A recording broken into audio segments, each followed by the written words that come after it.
Welcome to Life by Design for Chiropractors, episode 136.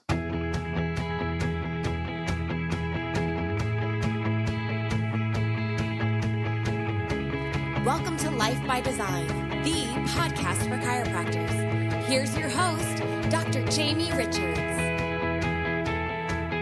Welcome to Life by Design for Chiropractors. I'm your host, Dr. Jamie Richards, and I'm flying solo again today. We're talking about this recurring statement that I hear, whether it be chiropractors, whether it be lay people, whether it be patients, clients, especially in an entrepreneurial setting where it's always something. And I'll give you the answer to that question in today's episode. I want you to listen to the end. I know you're going to get a lot out of this. If you're still looking for a solution to create great agreements with people, to solidify long-term retention, then check into the show notes and definitely look at the ultimate day one, day two conversion system. I put my heart and soul into that, and I know it's going to give you what you need in a course setup to do training, to get yourself prepped, and to create that type of situation in your practice for long-term success. So enjoy today's episode of Life by Design for Chiropractors, the voice of reason in chiropractic. Hey guys, welcome to Life by Design for Chiropractors. Today's episode of the podcast, we're talking about a statement that I heard from not just one coaching client, but many, and I've heard it over and over again. It's probably something that lay people as well say, other business owners, other entrepreneurs. It's an extremely common phrase that we use, and I want to break that down and talk about that a bit today, and that's that, it's always something. It's always something. There's something else. And now there's another problem. Then I've got this problem. And then this person called me and they brought me a problem. And now this patient's got a problem. And now my staff's got a problem. And it's always something.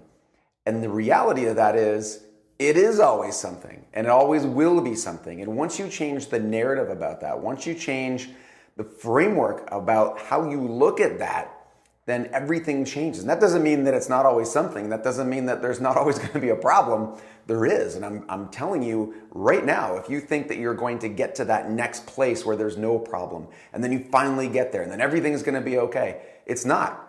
And I know I told myself that numerous times that, well, if I just get here, then it's going to be fine. And I get here, and then it's going to be fine. And it's something that, we all do on a regular basis to help us get through those difficult and challenging times. And I found that, looking at it differently and having a different conversation has helped me. Today has been a challenging day in many ways, like it has maybe for you.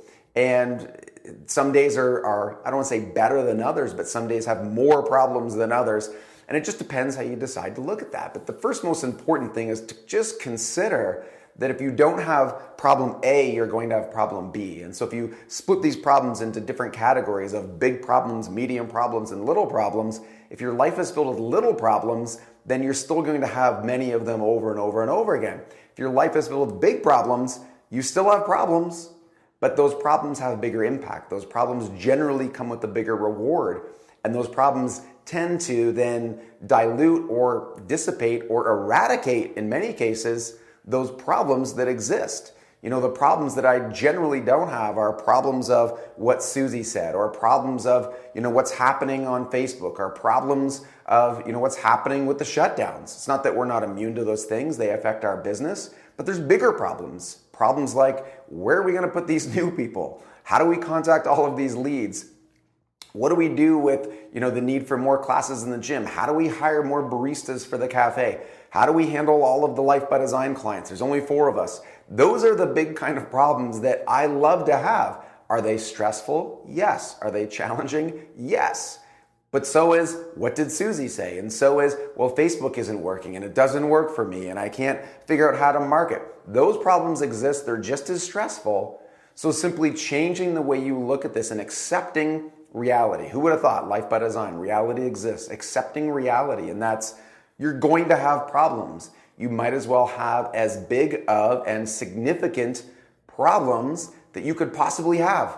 Having too many friends, having too many vacation days, having too wonderful of a family, having a great relationship. Those can be looked at as challenges, and they take work and they take effort, and there's activities and habits and challenges along the way, and they always will have those things.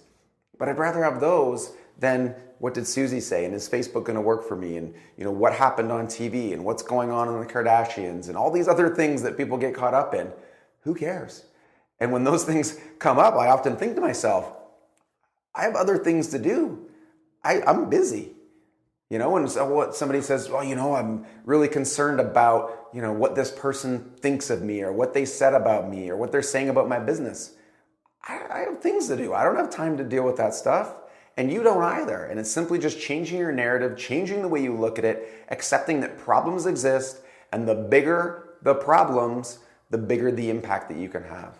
So thank you for listening to Life by Design for Chiropractors, the voice of reason in chiropractic.